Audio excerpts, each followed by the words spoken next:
জয়ালয় জয়ালয় অসমীয়াই চেনেহৰ যি সতী জয়মতী নাই জয়ালয় জয়ালয় জয় সাগৰৰ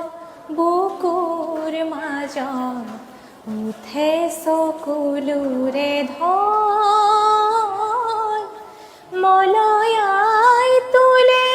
হিয়া ভগা সুৰ কৰুণ বিননিৰ জয়ালয় জয়ালয় অসমীয়াই চেনেহৰ যি সতী জয়মতী নাই জয়ালয় জয়ালয় গহপুৰৰ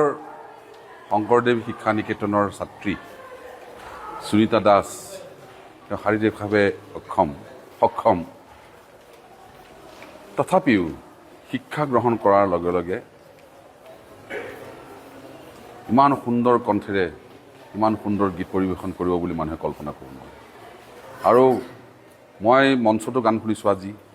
আৰু এতিয়া মোৰ কাষত থিয় হৈ জয়া নাই গীতটি গাইছে ইমান সুন্দৰ নোট স্কেলত ধৰিছে নোট ইমান ভাল ইমান সুন্দৰকৈ গাইছে আৰু ইমান শুৱলকৈ গাইছে তাইৰ ভৱিষ্যত উন্নতি লাভ কৰক তাইক মানুহে যিসকলৰ টকা পইচা আছে ধন সম্পত্তি আছে তেওঁলোকে পিক আপ কৰক